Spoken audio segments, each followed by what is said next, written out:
Masya Allah, ketawa tuh nular loh ya. Jadi kalau misalnya ada orang ketawa, kita nggak tahu masalahnya apa, kita bisa ikut ketawa. Begitu juga nangis ya Masya Allah ya. Dan kita akan bahas lebih dalam lagi mengenai tema kita banyak tertawa bisa mematikan hati. Bersama guru kita yang dimuliakan Allah Subhanahu Wa Taala, Kiai Haji Muhammad Nur Hayat. Assalamualaikum Kiai. Waalaikumsalam warahmatullahi wabarakatuh. Aduh, ini kadang-kadang kita nih kalau ketawa overload, terlalu Masya berlebihan Allah. dan susah berhenti. Nah, nih ya. Mohon Tapi lihat orang tertawa itu membuat hati kita menjadi nyaman. nyaman ya. Cuman tertawa yang bagaimana, yang boleh dan yang tidak. Masya Allah, nah itu dia. Mohon ilmunya Kiai, silakan. Siap. Terima kasih Ustadz Ali. Assalamualaikum warahmatullahi wabarakatuh. Waalaikumsalam warahmatullahi wabarakatuh. Alhamdulillahi rabbil alamin. Alhamdulillahilladzi ja'alana minal mu'minina wal muttaqin. Ashhadu an la ilaha illallah wa ashhadu anna Muhammadan abduhu wa rasuluh. Sayyidil mursalina sayyidina wa maulana Muhammadin wa ala alihi wa sahbihi wa barik wa sallim ajma'in, amma ba'du. Yang saya muliakan para pemirsa iNews dimanapun berada, hadirin Bapak Ibu sekalian yang dimuliakan dan dihormati oleh Allah Subhanahu Wa Taala. Hari ini kita bersama-sama mengawali hari dengan senyum dan tertawa. Karena apa? Karena senyum dan tertawa adalah tanda kita sebagai orang-orang yang bersyukur kepada Allah Subhanahu Wa Taala. Oleh karena itu pastikan jangan ada sedih ketika kita menyambut mentari pagi. Karena kesedihan akan mempengaruhi hari demi hari, waktu demi waktu, jam demi jam yang kita jalani. Pertanyaannya, tertawa yang bagaimana yang diperbolehkan dan tertawa yang bagaimana yang akan mematikan hati. Karena ada satu riwayat dari Imam Tirmidzi bahwa orang yang banyak tertawa akan mematikan hati. Bahkan riwayat yang lain, orang yang banyak tertawa akan menghilangkan mahabbah, menghilangkan haibah, menghilangkan kewibawaan. Nah, untuk itu pastikan jangan kemana-mana, ikuti terus acara yang terbaik untuk mengisi iman, untuk mengisi ketakwaan kita bersama iNews TV, Cahaya Hati Indonesia. Para pemirsa yang dirahmati Allah, Rasulullah SAW ketika mengajarkan kepada kita agar sedikit tertawa dan banyak menangis agar kita tidak lalai. Jadi konteks kita tidak boleh banyak tertawa agar kita tidak lalai. Ketika kita tertawa tapi justru semakin merasa dekat dengan Allah, maka tertawa menjadi tanda-tanda orang-orang yang beriman kepada Allah Subhanahu Wa Taala. Dalam salah satu kitab yang sangat terkenal, semua ulama menjadikan kitab itu rujukan, namanya kitab Ihya Ulumuddin. Imam Ghazali mengutip salah satu riwayat dari hadisnya Rasulullah SAW bahwa orang-orang pilihan itu adalah orang-orang yang banyak tertawa. Kenapa? Karena dengan banyak tertawa dia menunjukkan kepada seluruh makhluk Allah yang lain rahmatnya Allah itu sungguh luas dan luar biasa. Jadi tertawanya dalam konteks mensyukuri nikmat.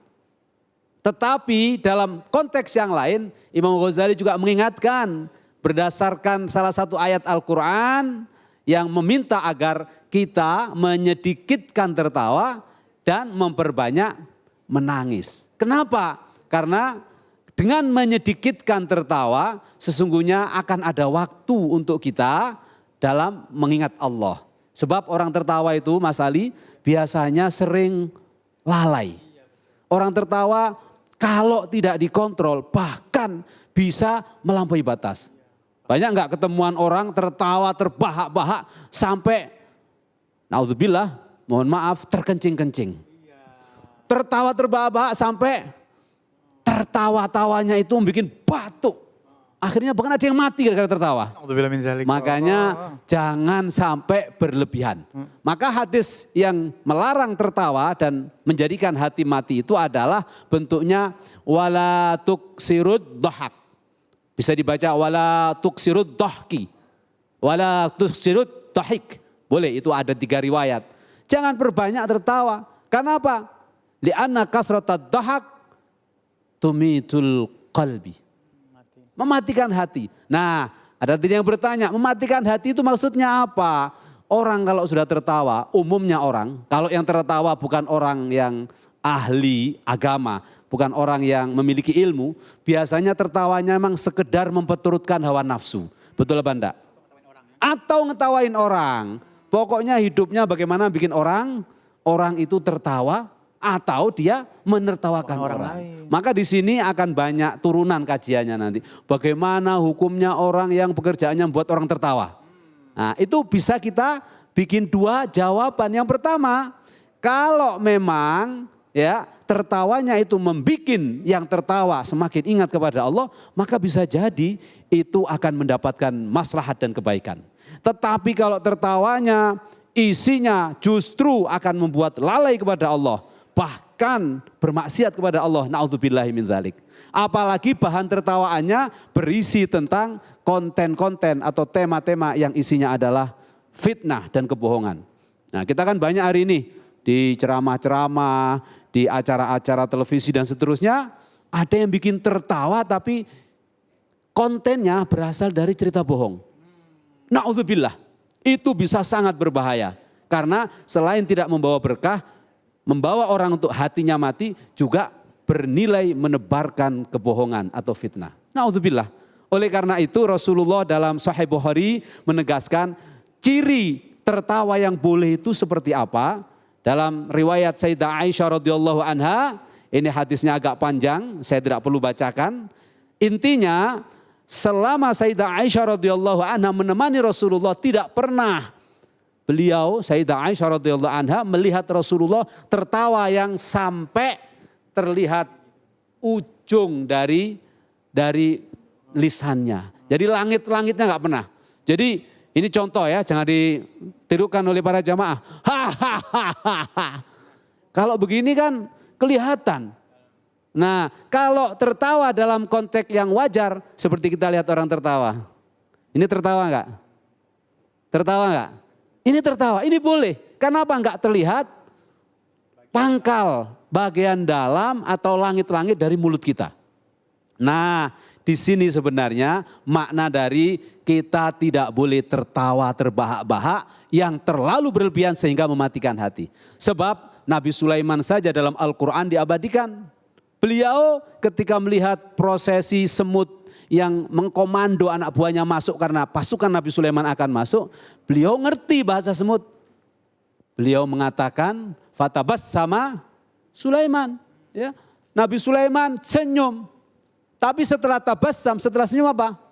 Faliyadhaku. Tertawa. Ya, tertawanya itu apa? Tertawanya itu tidak sampai terbahak-bahak. Intinya berarti yang gak boleh itu tertawanya bagaimana? Terbahak-bahak, sampai terpingkal-pingkal, sampai terbatuk-batuk, sampai terkencing-kencing, sampai terjatuh, sampai dari kasur, dari kursi, dari tempat manapun. Nah, kemarin saya lihat viral ada orang marah karena terlalu marah, akhirnya dia sampai terjatuh dari lotengnya. Begitu juga kita lihat orang terpingkal-pingkal sampai tidak sadar, kursinya diambil oleh temannya, ketika duduk dia terjatuh. Kenapa? Karena tidak bisa mengendalikan diri. Jadi yang tidak boleh adalah tertawa yang menjadikan dia lalai kepada Allah, bahkan berefek kepada kemaksiatan, membahayakan diri dan orang lain. Nah, bagaimana adab tertawa yang baik? Rasulullah Shallallahu Alaihi Wasallam mengajarkan kepada kita agar selalu berbagi bahagia. Berbagi bahagia itu apa? Berbagi bahagia itu tentu tidak mungkin kalau tidak ditampakkan dari keindahan senyum wajah kita. Jadi senyum dulu, kemana-mana senyum. Karena apa?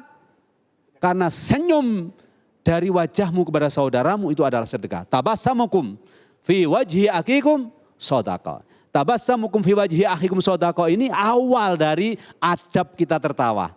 Jadi kalau kita sudah bisa senyum, saya ketemu Ustaz Ali. Ustaz Ali, assalamualaikum, apa kabar? Baik Ustaz. Senang apa enggak lihat model Enak. saya menyapa begini? Bener. Tapi kalau saya sapa, Ustaz Ali, apa kabar?